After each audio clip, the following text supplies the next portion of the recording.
August 15, 1945. The day Japan's emperor announced surrender resonated through radios in Tokyo, a distant echo that signaled an official end to the war. Yet, for the women confined within bamboo-framed huts on Luzon, in the deep shadows of Burma's jungles, and in the dark cellars of Nanjing, the conflict was far from over. In a remote comfort station, hidden deep in the Philippine wilderness, the air hung heavy with the pungent reek of mildew and sweat. Fragile paper screens shuddered and rattled in the hot, humid wind. Inside, a group of young women, some barely past girlhood, sat in a terrified silence, clutching one another like small, desperate pieces of driftwood tossed in a relentless storm. The significance of the date was lost on them. Their world had shrunk to a cruel, repetitive rhythm. The thud of approaching boots, the harsh shouts of Japanese sergeants, the gnawing, ever-present ache of hunger in their stomachs, and a single, terrifying expectation for the future. They anticipated only more soldiers, more violations, and the desperate, ongoing struggle for mere survival. This particular facility was euphemistically termed a comfort station, a label whose calculated vagueness lent it an almost deceptive air of mercy. Yet, in brutal reality, it functioned as nothing less than a clandestine prison, a cage without visible bars. These were not mere statistics. These were throngs of human beings, enough to fill vast stadiums. Yet here they were reduced to anonymous, cowering shadows behind thin reed mats, each breath a silent wait for the next dreaded command. One of the women, a 17-year-old girl, bit her August 15, 1945. The day Japan's emperor declared an end to the war, his voice crackling over radios in Tokyo. Yet, in the bamboo-framed huts of Luzon, deep in the shadows of Burma's jungles, and within the cellars of Nanjing, the conflict still raged in a visceral, unending way. In one such station, nestled in the heart of the Philippines, the air hung heavy with the cloying sense of mildew and human fear. Thin paper screens shivered in the humid breeze, revealing a group of young women, some barely out of childhood, huddled in a tight embrace, clinging to each other like debris tossed in a tempest. They had no grasp of the date's historical weight. Their world was defined solely by the cadence of approaching boots, the harsh barks of Japanese sergeants, the perpetual, gnawing ache in their bellies, and a horrifying certainty that time had condensed into a singular, brutal expectation. More soldiers, more endless nights, more desperate survival. This place was euphemistically labeled a comfort station, a phrase that, in its chilling vagueness, almost hinted at mercy. The bitter truth was far starker.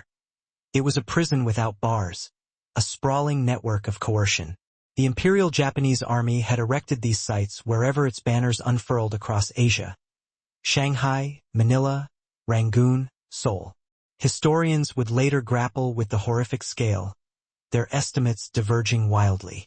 Some posited 50,000 women had been ensnared. Others argued the number soared closer to 200,000.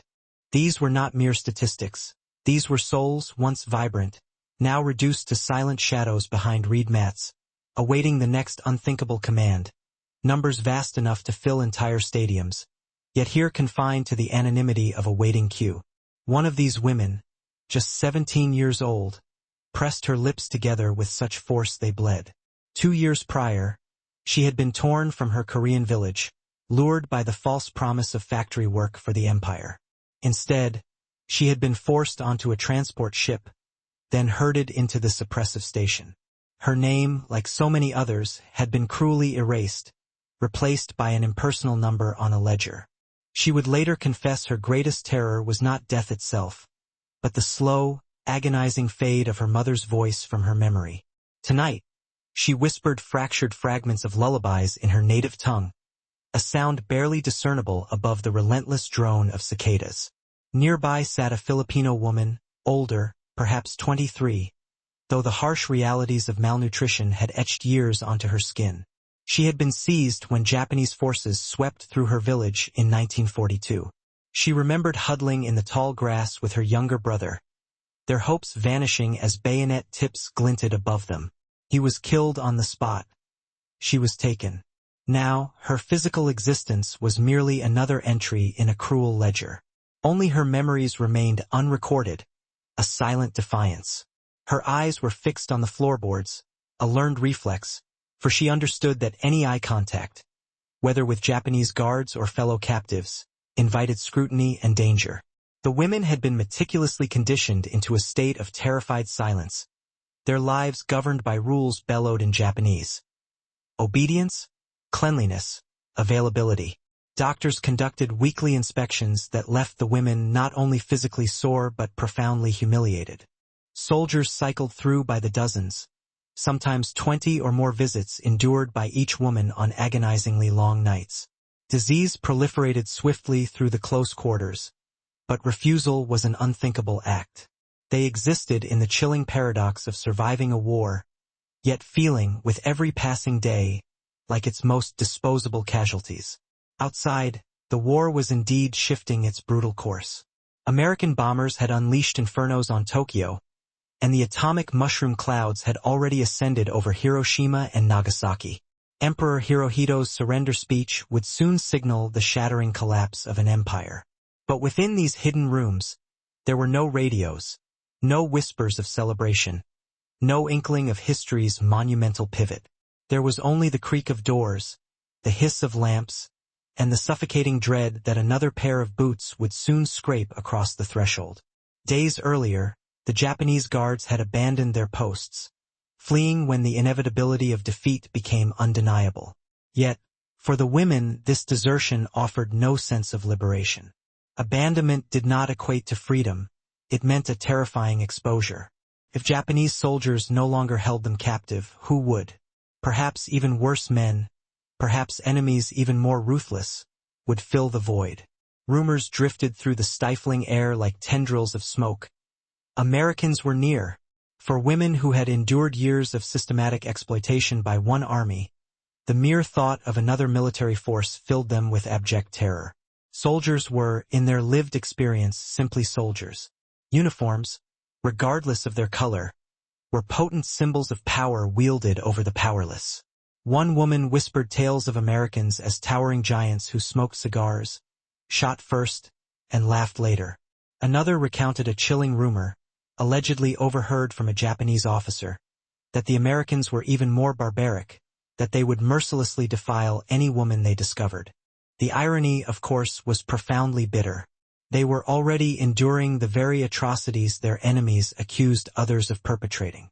But fear, in its raw, primal form, does not concern itself with irony. It gauges only the immediate imperative of survival. As dusk deepened, the hut fell into an unnatural stillness. Shadows stretched long and distorted over the cracked floorboards. The women instinctively drew closer, the younger ones clutching the older, while the older women, with no one to hold, simply clutched themselves. Outside, the low rumble of engines grew louder.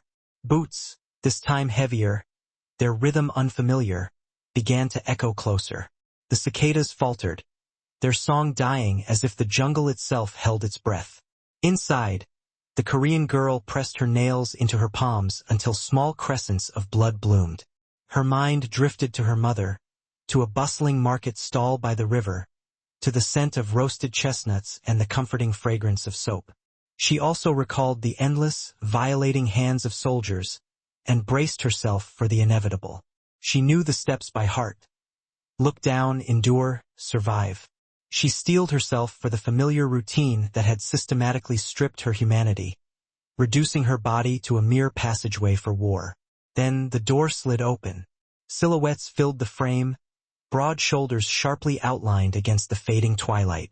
The women recoiled instinctively, pulling their tattered shawls tighter around their bony arms, their eyes wide and unblinking. The figures stepped inside, carrying something bulky, something distinctly square. The women, in their terror, could not yet comprehend that these were not crates of ammunition, but provisions, crates of food. The men were not barking harsh orders in clipped Japanese, but murmuring in English, their accents rough, almost musical, utterly alien compared to the brutal syllables they knew. But in that first terrifying instant, none of the women could discern any difference in tone or language. They saw only uniforms, and uniforms meant ownership. Uniforms meant terror. Their breath quickened, their bodies rigid, as they awaited the familiar, brutal cycle of command and violation. The Americans paused, a flicker of uncertainty crossing their faces at the sight of the hollow-eyed women cowering on the floor. They set down their crates with deliberate, almost exaggerated slowness, like men gingerly trying not to spook wild deer. One GI pulled a small tin from his pocket, shaking it gently. The soft rattle of canned peaches within was unmistakable. Another held out a bar of soap, almost reverently, as if it were a fragile peace offering. The women remained utterly still. Their traumatized minds simply could not reconcile what their eyes were seeing. Food, soap, offers, these were, in their brutal experience, merely the tricks soldiers employed before unleashing cruelty. Yet, the Americans maintained their distance, speaking words the women did not understand, but whose cadence, surprisingly, carried no menace. For now, it was only profound confusion. The women sat frozen, their blood pounding in their ears, as these strange men with tired eyes and sunburned skin did not lunge, did not shout, did not reach. Something was wrong. Something was profoundly, terrifyingly different. And in that suspended, breathless silence, one truth began to crystallize. The war had ended. But what was about to begin, they intuitively sensed, would prove even more shocking than the war itself. The Americans stood awkwardly at the threshold, their rifles slung at their sides, boots still caked with the thick mud of the jungle. Their eyes slowly adjusted to the dim interior, and for a long moment, neither side moved. The women huddled together, small and vulnerable like sparrows beneath a predator's shadow, their gazes fixed rigidly on the floor, their breaths shallow, almost imperceptible.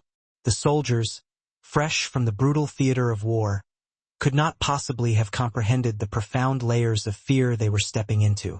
Nor could the women have ever imagined that these men, themselves exhausted and half-starved, had arrived bearing something closer to mercy than to conquest. One GI slowly bent down and began to pry open a crate. The sharp crack of splintering would made the women flinch violently, but inside, there was no ammunition. Instead, tins gleamed dully under the lantern light. He held one up, turning it slowly so the women could clearly see the label. Bright peaches sealed in syrup. The sweet, heady smell had not yet fully escaped, but for women who had subsisted on watery rice and meager scraps for years, the mere sight alone seemed an impossible, hallucinatory vision. Another soldier rummaged in his pack and produced a packet of cigarettes, extending them like tokens of unexpected goodwill. He could not have known that many of the women had never smoked, and that the gesture, ironically, only reminded them of Japanese officers who had forced such things between their lips. The silence in the hut thickened, growing heavy with unspoken fear and confusion, until one man, tall with red hair, attempted to mime the act of eating. He tapped the tin with his knife, made a broad spooning motion toward his mouth, and offered a nervous grin, the smile of someone acutely aware of how foolish he must appear. For the first time in months, perhaps even years, a flicker of something, not fear, but pure, disorienting confusion, crossed a woman's face. She almost laughed, a fragile, suppressed sound. But the deep-seated habit of silence clamped her throat shut. In that strange, unsettling standoff, the Americans seemed more bewildered than overtly threatening. Their eyes softened visibly as they took in the heartbreaking sight before them. Hollowed cheeks, arms covered in fresh bruises, hair unevenly hacked short by months of rough handling. They whispered among themselves, a low murmur whose exact words the women could not understand, but whose tone they instinctively sensed was far gentler than the barks of orders they were accustomed to. One soldier muttered, "My God, they're just girls." Another shook his head slowly, muttering curses under his breath at the unimaginable horrors he was witnessing. Finally, the youngest of the women, perhaps only 15, slowly reached forward with trembling hands. She braced herself, expecting the inevitable blow, the barked insult, the swift punishment for such an audacious presumption. Instead, the soldier placed the tin gently, almost reverently, into her trembling palms. She instantly drew back, clutching it fiercely to her chest as if it were contraband, her eyes darting nervously from the can to the man's face. He did not move closer. He simply nodded once, firmly, then took a step back. The profound significance of this moment rippled through the entire group.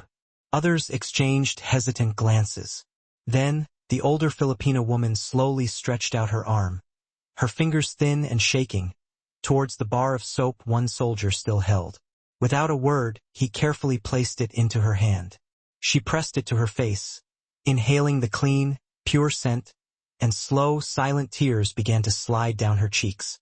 Soap, a thing so ordinary it rarely merited even a passing thought, had suddenly become more precious than gold.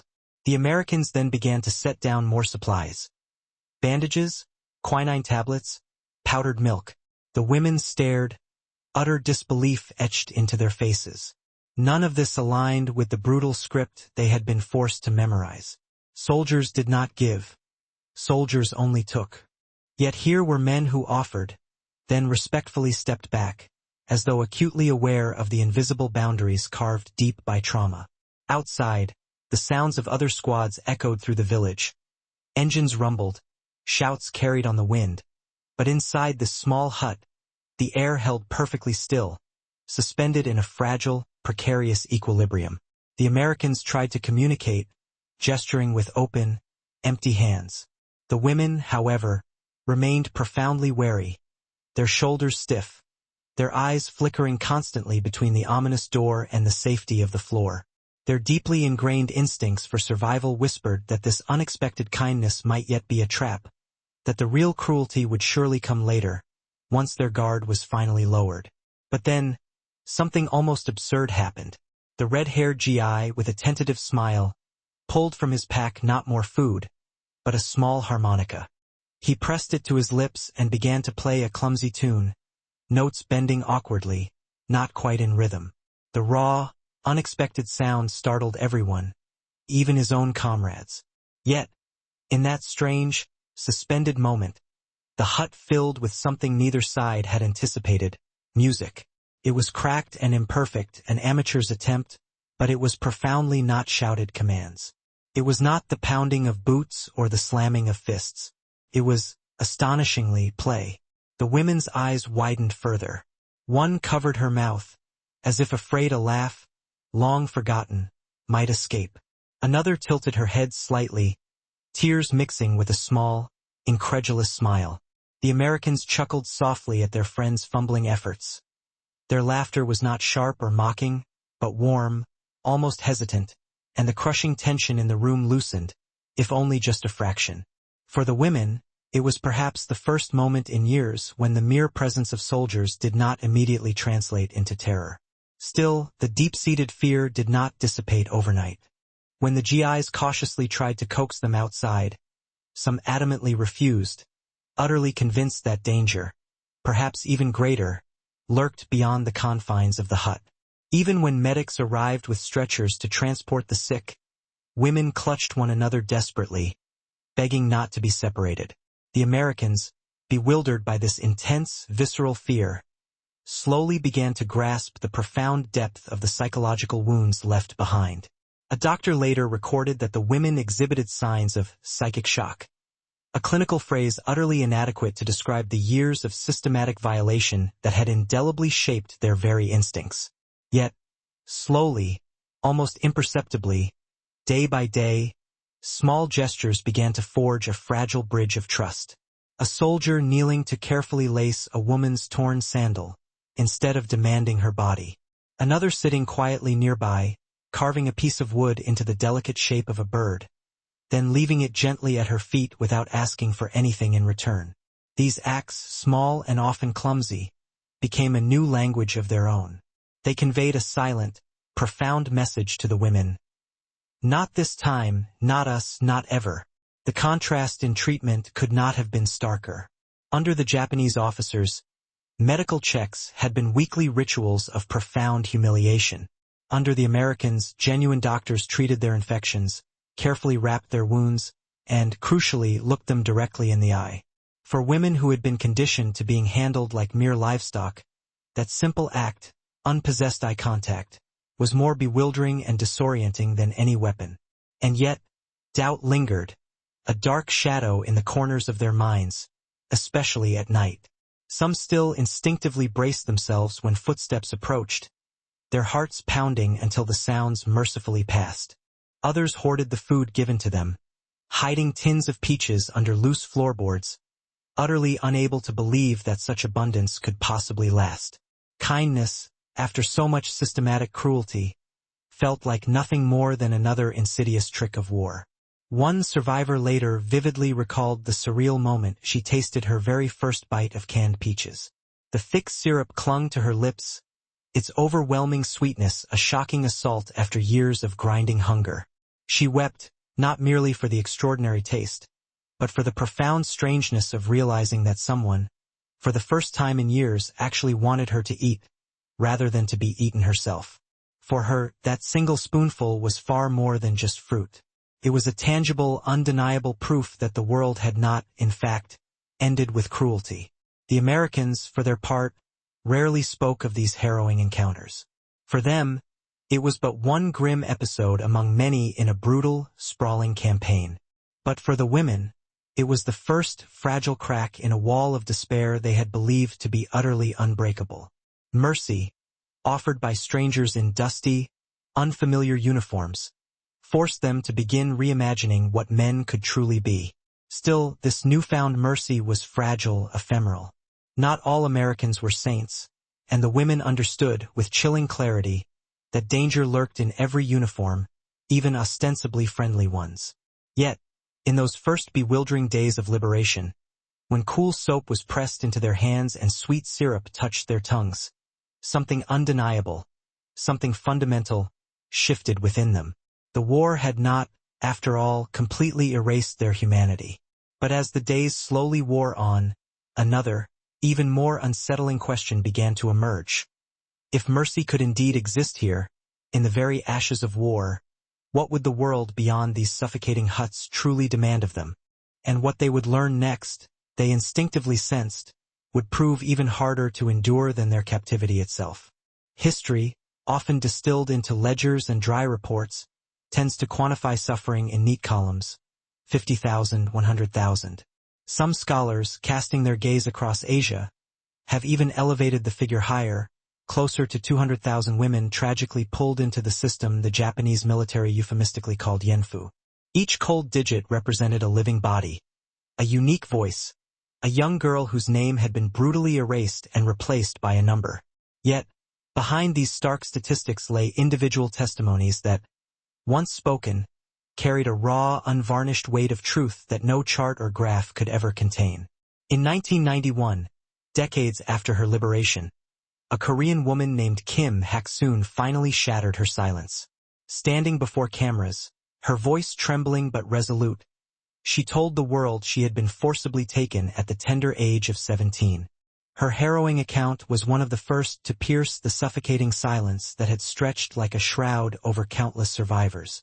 "We were treated as less than animals," she declared, her words cutting through the numbness of official records with searing clarity.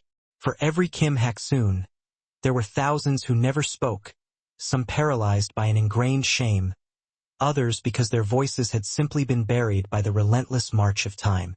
But the profound resonance of one powerful testimony can illuminate the truths of many. American military documents provided a colder, almost clinical confirmation of these atrocities. The U.S. Army's Psychological Warfare Unit, tasked with interviewing liberated captives, meticulously recorded notes about comfort stations in Burma, the Philippines, and China. Their reports chillingly listed venereal disease rates, pregnancies terminated under duress, and the staggering daily demands placed on each woman, 15 to 30 soldiers per day, sometimes even more. Doctors calculated infection percentages with the detached precision of accountants tallying interest. The language was meticulously technical, yet the brutal reality behind it could not be sterilized. Numbers, in this horrifying context, became yet another language of pain. In a small hut in Manila, a Filipino woman later revealed to investigators that she had been forced to serve as soldiers until her body utterly gave out, collapsing into unconsciousness only to be brutally beaten awake. She remembered the boots, she said, far more vividly than the faces. "They never looked at us," she recounted.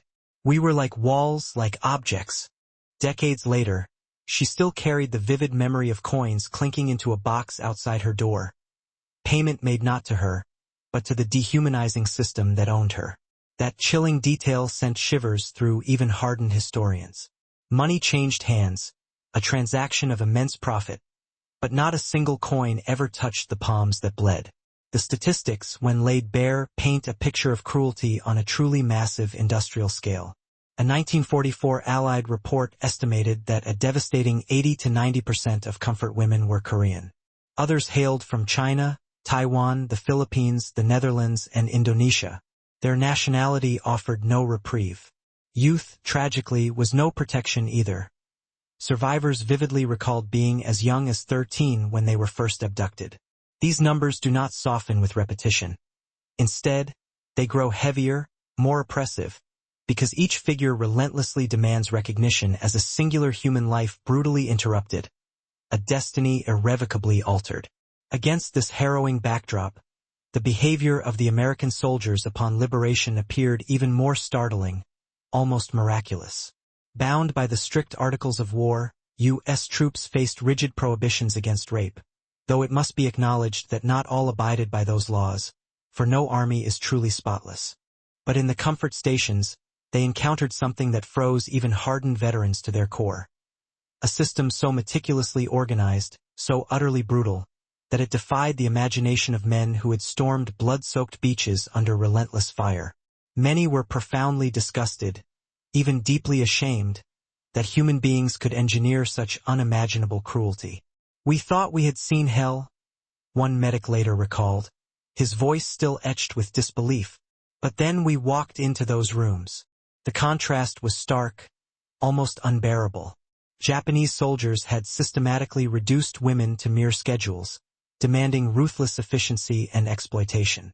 American soldiers, stumbling into the very same huts, responded with visceral shock and often clumsy, awkward compassion. They offered what little they had: soap, cigarettes, spam, and laughter that was uneasy but profoundly unthreatening.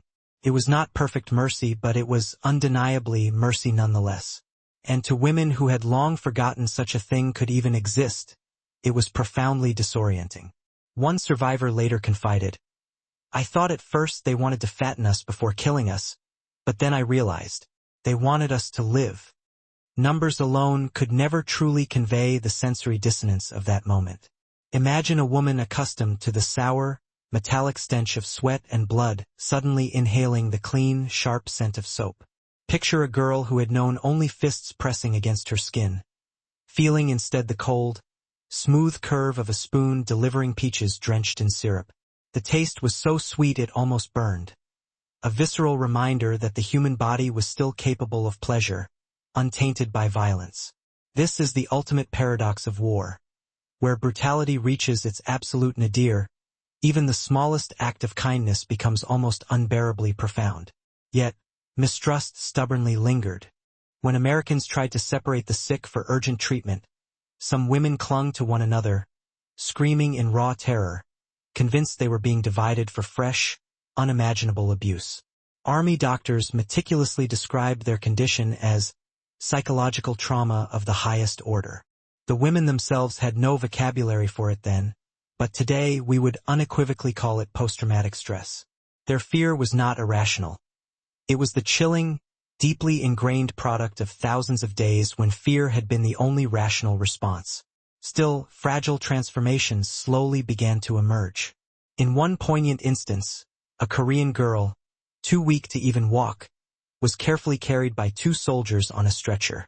She wept the entire way, not from physical pain, but from the profound shock that no man had ever touched her without violence. The simple, gentle gesture of being lifted instead of shoved was so utterly alien it felt nothing short of a miracle. Another woman, holding a clean bandage in her hands, stared at it as if it were a priceless jewel. She later said it was the first time cloth had touched her skin without tearing it. American medics recorded the grim medical toll in blunt, unequivocal figures. Malnutrition in 70% of rescued women, venereal infections in more than half, and scarring in nearly all. These stark numbers shocked commanders who had measured the war primarily in bombs dropped and ships sunk. Here, the casualties were not soldiers in uniform, but civilians systematically forced into silence and oblivion. The profound contrast was not lost on observers. A Japanese officer had once rationalized the comfort system by claiming it maintained discipline among the troops. To Allied soldiers, that very same system revealed the absolute absence of discipline, a moral collapse masquerading as meticulously enforced order. Irony threaded through the testimonies like a bitter vein. One American GI, with a clumsy attempt at dark humor, joked that the women ate better once freed than the soldiers themselves. His remark, though awkward, underscored a strange, unsettling truth. Cans of peaches, powdered milk, and army biscuits became potent symbols of liberation, their sweetness a sharp, almost painful contrast to the bitterness of memory. For many survivors, those tastes lingered far longer than the fleeting faces of the men who had delivered them. And yet, behind every statistic and every harrowing testimony lies an ultimately unanswerable question. How do you truly measure dignity returned, even in fragmented, fleeting moments? If one survivor's tears at the unexpected smell of soap could be numerically written as data, what column would it possibly fall under? If another's first, shaky laugh in years could be grafted onto a chart, what axis could possibly hold it? History, in its relentless pursuit of facts, counts bodies, but it often struggles profoundly to count humanity. The women carried these profound contradictions, these unbearable paradoxes, into their uncertain futures. Some, overwhelmed by the unspeakable, never spoke of their ordeal, burying it beneath decades of suffocating silence. Others, braver or perhaps simply more desperate, testified years later, forcing reluctant governments to finally reckon with the unspeakable acts that had been done. Their voices, cracked with age, still carried the raw disbelief of that first, bewildering liberation. "I thought all soldiers were the same," one woman said, her voice a fragile whisper across decades. "But those Americans, they did not even touch us." This simple line became a powerful refrain, an echo, a warning, and a profound revelation. Because if mercy could indeed arrive in the form of dirty, exhausted men carrying simple soap and sweet peaches, what else, they began to wonder, might the world hold beyond the rigid, suffocating boundaries of fear? The answer, however, remained profoundly uncertain. And for many survivors, what came after liberation, the relentless demands of a world not ready to acknowledge their pain, proved no less complex and often even harder to endure than captivity itself. The war had ended, but liberation, tragically, did not mean peace. When the Americans eventually withdrew and the dust of occupation slowly settled, the women who had been freed from the comfort stations faced a new kind of silence, one often as suffocating as their captivity had been. For many, the initial shock of not being touched by American soldiers was only the beginning of a longer, far more complicated reckoning. Mercy had arrived in unexpected uniforms. Yet the world beyond the bamboo walls was, in its profound ignorance and prejudice, not truly ready to accept them as survivors. It often branded them instead as shameful reminders of what had been endured. Some returned to their villages only to find doors brutally closed. Families, crushed by their own poverty and fear, did not welcome daughters who carried the perceived stain of the Japanese Empire. A Korean woman vividly recalled walking home after her liberation, her body still weak, her hair unevenly hacked short by soldiers years before. She expected an embrace, a balm for her shattered soul, but her mother turned away, whispering in a pained voice that the neighbors would talk. "I was alive," she said years later, her voice hollow, "but in their eyes, I was already ruined." That word ruined followed her. The weight of their ordeal, heavy as a shackle, burdened countless women across borders and decades. In the Philippines, one survivor bravely sought to reclaim her life, returning to work in a vibrant market, selling fruit in the very stalls where she had once walked as an innocent child. Yet, the shadows of her past clung to her. Whispers followed her every move. Men regarded her with changed eyes. Women deliberately crossed the street to avoid her, and children, mimicking insults they barely comprehended, echoed the societal condemnation. She soon ceased speaking of the Americans who had offered her a reprieve, for even their kindness became an inescapable reminder of the horrors she had endured. In a society desperate to rebuild, there seemed no space for those whose very existence bore testament to wounds that could not be mended with bricks and mortar. Nevertheless, not all voices were silenced. The testimonies of these survivors, though often long delayed, gradually began to assert their presence, carving out an essential space in the annals of history. Decades later, when courageous women like Kim Hok-sun shared their stories publicly, their words reverberated with the profound astonishment of that initial moment of liberation. They recalled simple provisions, soap and peaches, not as mere luxuries, but as potent symbols of a humanity unexpectedly restored. "They did not even touch us," she recounted, her voice infused with an equal measure of palpable relief and deep-seated disbelief. For her, the remarkable restraint demonstrated by the Americans had been as profoundly transformative as any weapon of war. It dared to suggest that the relentless cycle of abuse was not an inescapable fate, that there could exist soldiers capable of fighting without preying upon the vulnerable. Historians meticulously pieced together these fragmented personal accounts with official records. Reports from General MacArthur's headquarters quietly acknowledged the existence of comfort stations. U.S. medics diligently catalogued venereal infections and widespread malnutrition among the rescued. Red Cross observers documented the haunted, distant gazes of women finally free.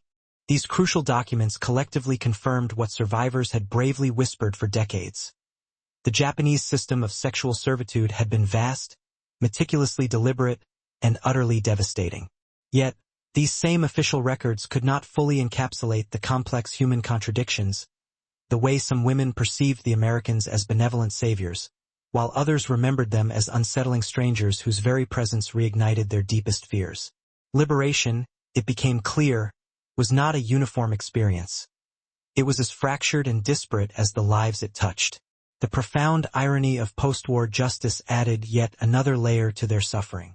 At the solemn Tokyo war crimes trials, prosecutors referenced the comfort women system only fleetingly, almost as an afterthought.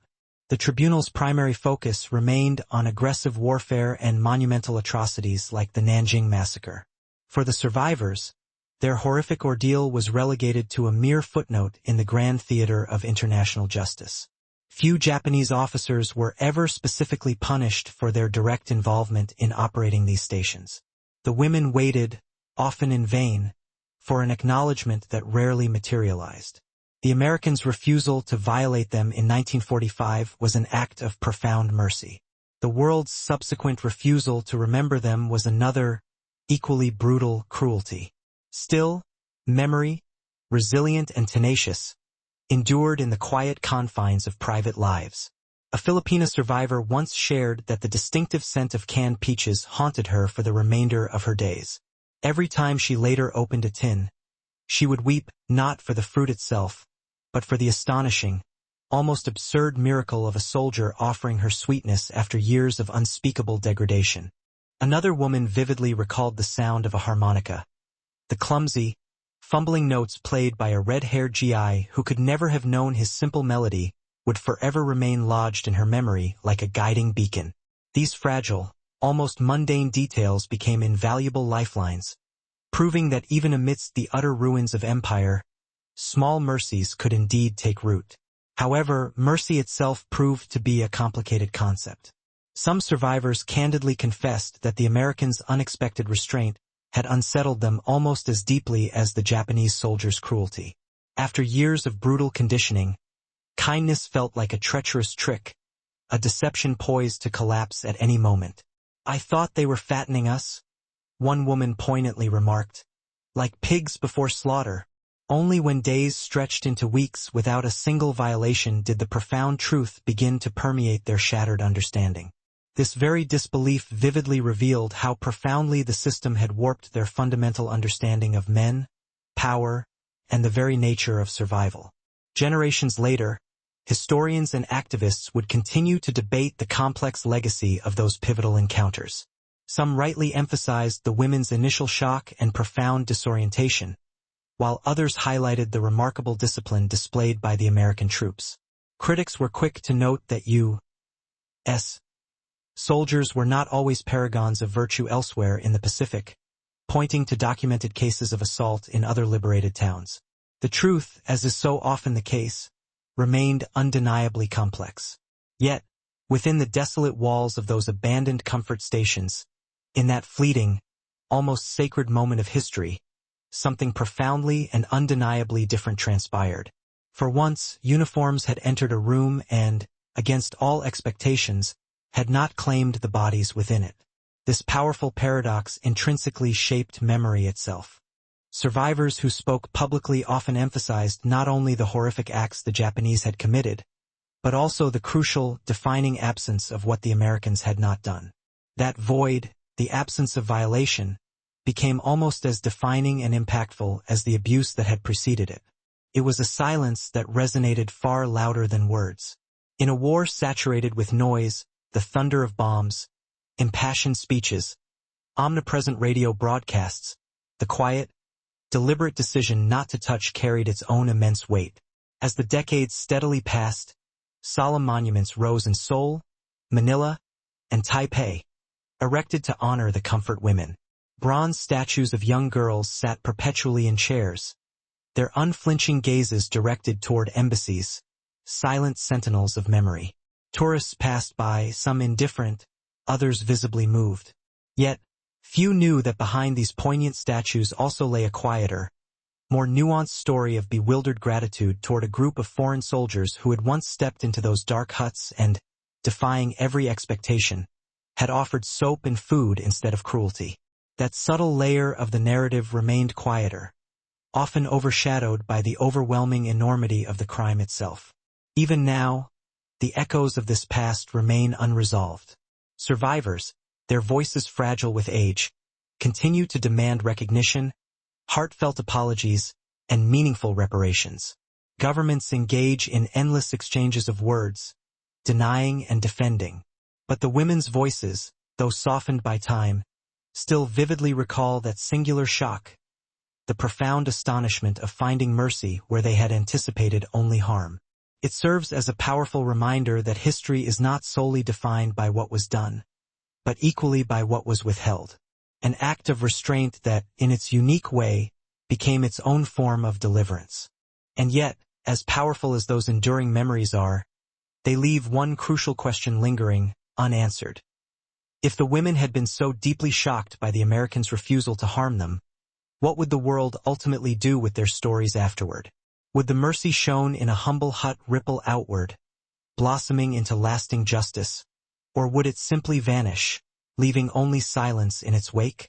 The answer to that profound question would ultimately shape not just their individual lives, but the very conscience of nations.